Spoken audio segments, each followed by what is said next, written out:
입니다. 스데반의 지혜를 성령이 이끌려 말하는 스데반을 저들이 헬라 철학으로 또 저들이 갖고 있는 토라에 대한 지식으로도 감당해내지 못하는 것을 봤습니다. 저들이 안 되니까 관원들을 삼고 그 다음에 종교 지도자들을 이용했다는 것까지, 그래서 그들을 가서 정말 거짓 증인을 세웠다. 여러분, 이 장면을 보시면서 특별히 13절 거짓 증인들을 세우니, 이들이 누구죠? 12절에 있는 사람들입니다. 백성과 장로와 서기관들을 충동시켜 와서 잡아가지고 공회에 이르러 거짓 증인들을 세우니, 안 되니까 거짓 증인을 세웠다. 여러분은 어떻습니까? 수단 방법을 가리지 않고 내 뜻이 통과되고 내 뜻이 이루어지길 원하는 그런 사람들입니까? 적어도 그리스도인이라면 그럴 수 없겠죠. 제가 오늘 우리의 자아상, 우리가 누구냐? 그리스도인이라는 것이 우리의 자아상입니다. 옛사람이 죽고 새사람이 살아있는, 옛것이 지나가고 새로운 피조물이 된 새사람이 그리스도인들입니다. 그래서 우리는 우리의 어떤 욕심이나 내 생각을 관철시키기 위해서 거짓 증인을 세울 수 없는 사람, 거짓말을 해서도 안 되는 사람, 범사에 하나님을 인정하는 사람답게 하나님 앞에서 진실하게, 하나님 앞에서 신실하게, 하나님 앞에서 부끄럽지 않게, 하나님 앞에서 바른 말로, 하나님 앞에 정당하게, 하나님 앞에서 정직하게, 하나님 앞에 후회할 것이 없는 모습으로 바른 말을 할 수 있는 사람이 그리스도인이라는 뜻입니다. 예수 그리스도가 지금 나의 모든 것인 사람이 그리스도인입니다. 일부가 아닙니다. 내 어떤 유익을 위해서 그리스도를 이용하는 무리가 아닙니다. 하나님의 영광을 위하여, 하나님의 기쁨을 위하여 기꺼이 나를 희생할 수 있는 사람이 그리스도인입니다. 예수 그리스도가 지금 나의 모든 것입니다 라고 말할 수 있는 사람. 자, 여러분, 스데반이 그런 모습으로 우리에게 다가옵니다. 마지막 절 한번 다시 볼까요? 15절 공회 중에 앉은 사람들이 다 스데반을 주목하여 보니 그 얼굴이 천사의 얼굴과 같더라. 누명을 쓰죠. 거짓 증인이 세워졌으니까 억울한 일이죠. 거짓 증인의 말을 듣고 불이익을 당하는 상황입니다. 애매하게 잡혔습니다. 애매하게 고난을 당합니다. 잘못을 해서가 아니고 저들이 거짓 증인을 세워서 스데반을 공경에 빠뜨렸습니다. 그런데 스데반은 천사와 같은 모습으로 저들에게 비춰졌습니다. 여러분, 억울한 일을 당하면 그럴 수 있을까요? 여러분은 어떻습니까? 지난 한 주간 동안 혹시 여러분이 좀 불이익을 당했을 때, 억울한 일을 당했을 때 여러분은 어떤 마음이었습니까? 혹시 당해보신 적 있나요? 억울할 때. 스데반은 어떤 상황에서도 흔들림 없는 표정 관리가 나타납니다. 천사와 같았다. 왜 그랬을까요? 그가 그리스도인이었기 때문에 그럽니다. 하나님 앞에서 부끄럽지 않았기 때문에 그렇습니다. 하나님 앞에서 정당했기 때문에 그렇습니다. 하나님 앞에서 꺼리낌이 없었기 때문에, 그 하나님을 신뢰하기 때문에 거짓 증인들이 모함을 하고 억울한 피해를 줘도 그의 양심은 자유를 얻었고, 그는 하나님 앞에서 천사와 같은 모습으로 저들을 상대할 수가 있었다라고 성경은 증거하고 있는 것입니다. 사람들은 공포에 떨 때, 두려워할 때, 거짓말할 때 근심하기도 하고 공포심이 오기도 하고 수치심이 가득한 얼굴이 되기도 합니다. 그런데 사내들인 법정에 선 스데반의 모습은 천사와 같은 모습으로 우리에게 나타나고 있습니다. 제가 가끔 제 자신에게 놀랄 때가 있습니다. 잘 참다가도 엊그제인가요? 프로야구를 조금 본 적이 있습니다. 김도영 선수가 그 페라자고 부딪히는 장면을 보면서 굉장히 좀 막 화가 났습니다. 옆에서 한 대 지어받고 싶었습니다. 그 관중석에 있었으면 물병으로 던지고 싶었습니다. 막 그렇게 한참 한 1, 2분 동안 생각하다가 깜짝 놀라서 하나님 죄송합니다. 제가 이런 모습입니다. 라고 그랬던 적이 있습니다. 가끔 제 자신을 보면 그런 데가 있습니다. 예기치 못한 볼 때 보면 속에서 이렇게 막 올라오려 할 때가 있습니다. 그럼 옛적인 우리의 본성으로는 막 별 생각을 다 합니다. 그러다가 문득 내가 누군지 그리스도인이다. 내가 누구지? 목사다. 내가 누구지? 하나님을 믿는 사람인데 왜 이런 것에 내 마음을, 내 감정을 빼앗게 해야 되지? 바로 하나님께 회개했던 그런 시간들이 있습니다. 스데반이 사내들인 법정에 섰던 그 모습은 저에게 많은 생각을 갖게 해주었습니다. 성령 충만한 성도의 모습, 그리고 세상이 어떻게 대하든 누가 뭐라 하든 하나님 앞에서 꺼리낌이 없을 때 성령 충만한 성도의 모습을 스데반의 모습에서 볼 수가 있었습니다. 죽어가면서 그래서 스데반은 천사의 얼굴을 할 수가 있었습니다. 왜냐하면 하나님을 믿었기 때문입니다. 하나님이 어떤 하나님인가를 그는 제대로 알았기 때문에 그 하나님을 향하여 그의 양심이 자유를 누리고 있었기 때문에 주변이 뭐라 하든 사내들인 법정이 뭐라고 판결을 하든 저들이 어떻게 자기를 대우하든 개의치 않았습니다. 하나님만 나를 인정하시면 돼, 그거였습니다. 하나님 앞에 부끄럽지 않으면 세상에 부끄러울 것이 없었던 스데반의 모습을 우리에 보게 됩니다. 복음은 예수 안에서 우리가 이 자유를 갖고 있는 성도라고 말합니다. 우리가 성령 충만한 성도란 어떤 추상적인 의미가 아닙니다.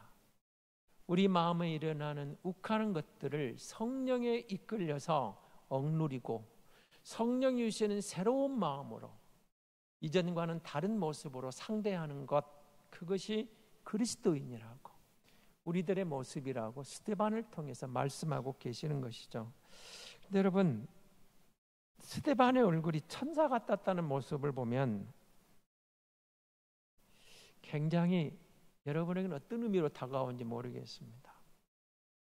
누가 여러분을 보면서 천사 같다라고 말해준다, 기분 좋을까요, 안 좋을까요?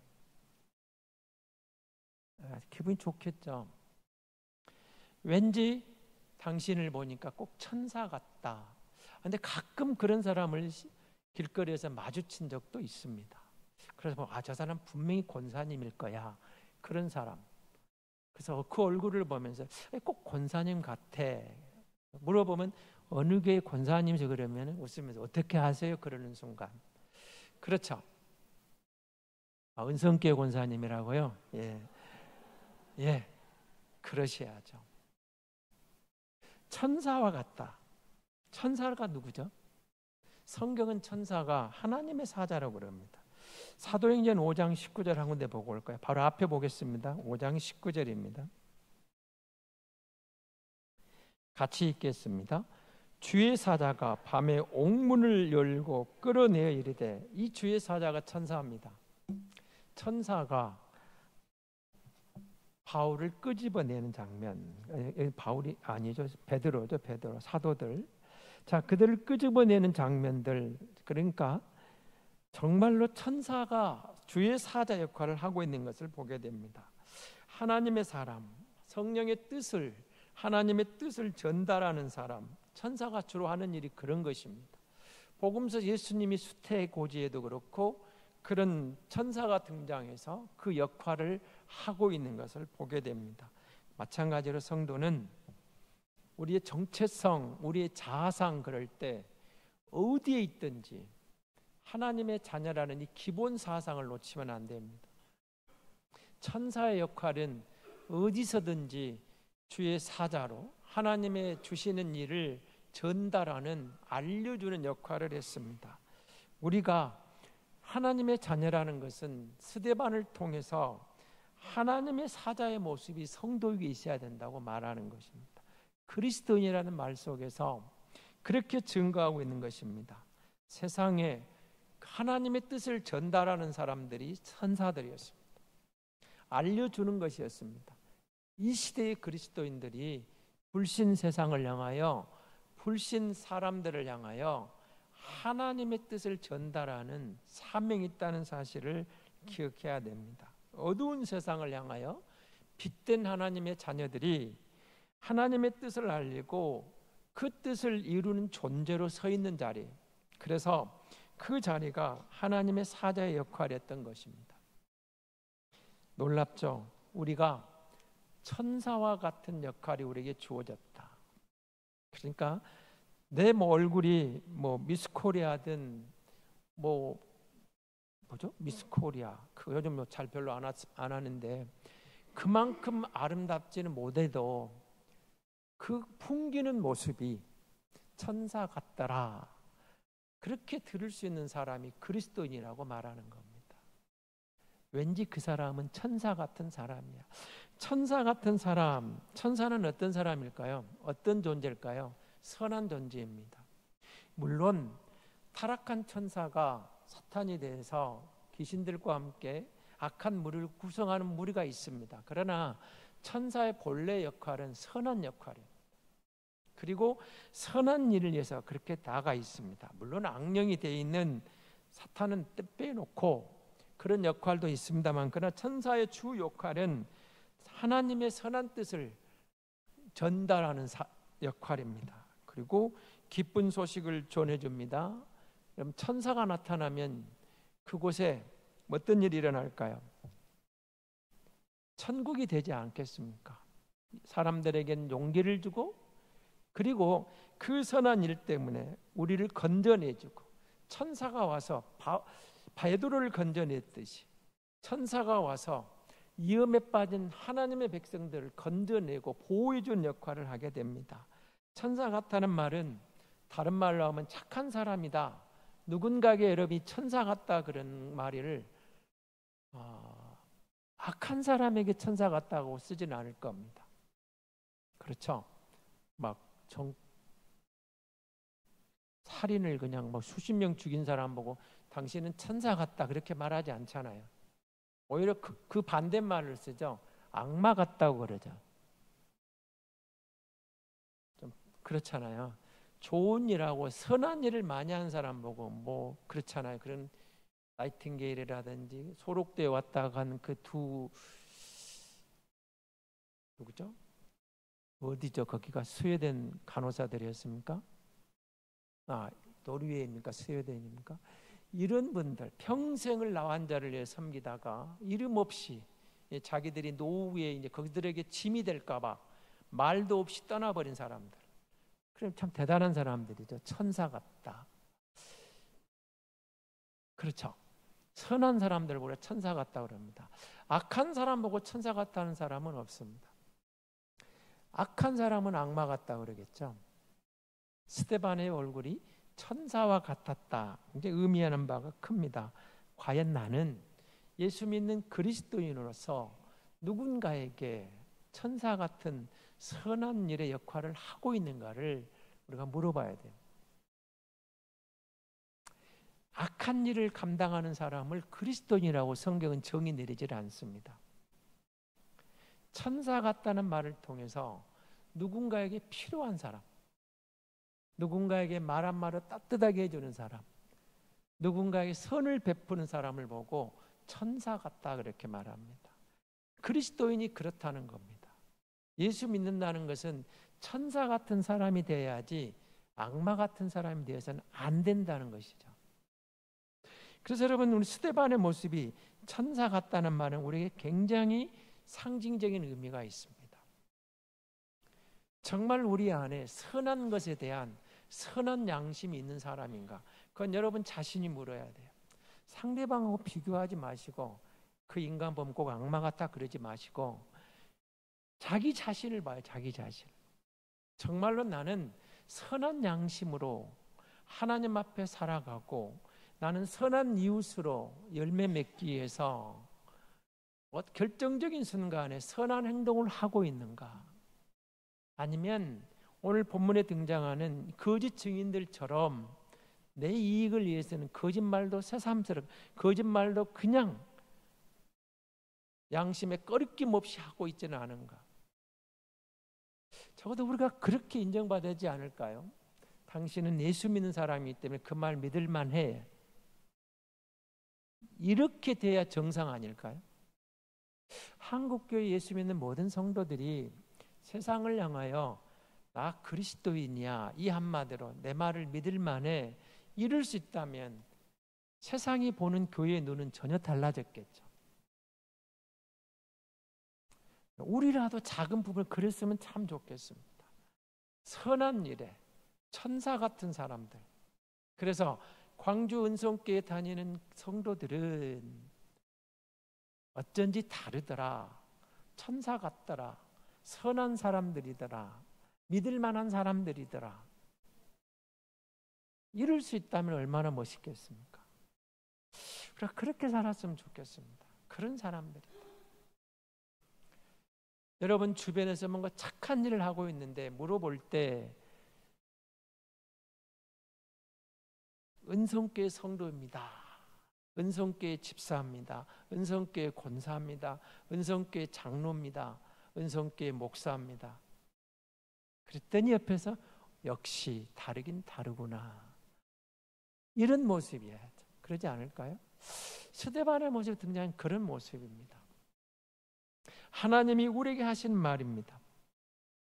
제가 언젠가 말씀드렸지만 제가 섬겼던 교회 권사님이 선생님이셨습니다. 그런데 그 시장, 골목 시장에 가서 콩나물을 사는데 꼭 깎아요. 콩나물 이름 하루 분상 얼마 삽니까? 한 1,000원어치 2,000원어치 삽니까? 그걸 깎아요. 그러니까 사서 200원, 300원 깎아주게 하는데 가면서 은성교회 권사, 그때 어디교회 권사래. 자기들이 그래서 쑥덕거립니다. 제가 그 소리를 들은 적이 있어요. 정말 마음이 아팠습니다. 그 반대로 하면 안 될까요? 콩나물 많이 주지 말고 조금만 주세요. 조금만 주세요. 저는 딸하고 둘이 사니까 많이 필요 없습니다. 조금만 주셔도 됩니다. 이렇게 말하면 안 될까요? 그러면 그 교회 권사한 줄 뻔히 알아요. 그럼 그 골목 시장에 있는 그 상인들이 뭐라 할까요? 역시 권사님이라 다르다. 이러지 않을까요? 그런 모습을 보였으면 천사 같다는 표현 들지 않을까요? 그냥 그랬으면 좋겠습니다. 그 다음에 천사는 여러분은 어떤 역할을 했을까요? 천사하면 사실 우리 여러분 천사 본 적 있습니까? 초월적인 존재입니다. 성경에는 천사가 등장하지만 저는 아직 천사를 못 만나봤습니다. 물론 제 곁에서 천사 같은 사람을 몇 명 만난 적은 있습니다. 정말입니다. 정말 힘들 때 그 여집사 때문에 그 성도 때문에 참 천사가 있다면 저런 사람이겠다. 그런 생각을 한 적은 있습니다. 천사 같다. 어려울 때 하나님이 내게 천사를 보내셨구나. 그런 적은 몇 번 있습니다. 하지만 아쉽게도 아직 꿈속에서도 천사를 만나보지를 못했습니다. 오늘 밤에라도 그 천사 한번 보고 싶습니다. 천사를 만날 수 있으면 천사 만나면 로또 사실랍니까? 천사가 만나서 내게 뭐라 말할까 중요하지 않을까요? 천사가 만나 나와 대화를 했다면 잊을 수 없겠죠. 천사는 어떤 일을 했을까요? 초월적인 존재라는 이 속에서 다른 말로 하면은 우리의 얽매인 모든 것들을 이런 인간관계와는 다른 존재로 다가오는 겁니다. 천사는 사실은 하늘에 속한 존재입니다. 그러니까 하늘에 속한 자이기 때문에 그의 모든 관심은 하나님의 영광만 생각하는 존재입니다. 잘 생각해 보십시오. 천사는 하나님의 영광만, 이사야에 등장하는 천사처럼 거룩하다 하면서 여섯 날개로 발을 가르고 날고 있고 위를 향하면서 거룩하단 말을 합니다. 천사의 모든 관심은 하나님의 영광입니다. 그리스도인의 1차 모든 관심이 하나님의 영광을 위하여 합니다. 대요리분답 1번을 하지 않더라도 천사를 통해 주님이 이렇게 말씀하시는 겁니다. 우리의 가치관, 우리의 자아상, 우리의 존재의 1차 목적이 하나님의 영광입니다. 그것이 그리스도인이라고 말하는 거죠. 정말 우리가 하늘에 소망을 둔 성도답게 이 땅에 너무 집착하고 미련을 두지 않았으면 좋겠는데 살아생전에 대개 이렇게 미련을 갖습니다. 집착합니다. 그렇지만 스데반은 그걸 초월해 갈 수 있는, 이 땅을 초월해 가는 하늘의 일을 추구했기 때문에 이 땅에 매이지 않는 성도의 모습을 보여줍니다. 골로새서 1장 뒤에 한번 보겠습니다. 골로새 3장 1절 2절입니다. 골로새서입니다. 빌립보서 바로 뒤에 보시면 골로새서 3장입니다. 1절 2절입니다. 326쪽 1절 2절 우리 같이 한번 보겠습니다. 3장 1절 2절 같이 읽습니다. 그러므로 너희가 그리스도와 함께 다시 살리심을 받았으면 위의 것을 찾으라. 거기는 그리스도께서 하나님 우편에 앉아 계시느니라. 위의 것을 생각하고 땅의 것을 생각하지 말라. 그렇게 되어 있습니다. 그러나 우리는 육을 가진 인간이기 때문에 땅에 속해 있기 때문에 살기 때문에 땅의 것을 찾습니다. 저는 그게 나쁘다고 생각하지는 않습니다.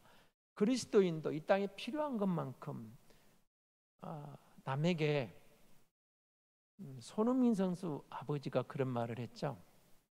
왜 자식이 부모에게 숟가락을 얹습니까? 빨대를 꽂습니까? 왜 부모가 자식에게 빨대를 꽂습니까? 이런 참 멋진 말을 하기로 했어요. 다시 말하면 남에게 짐이 되는 인생이 되지 말라는 뜻이었겠죠.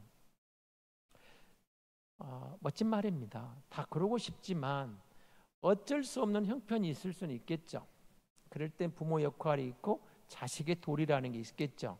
저는 그렇게 생각합니다. 근데 그 정신은 맞습니다. 독립하려는 마음입니다. 그리고 누군가에게 도움을 받기보다는 도와주려는 정신, 그런 것이 그리스도인이 가져야 할 마음 아닐까요?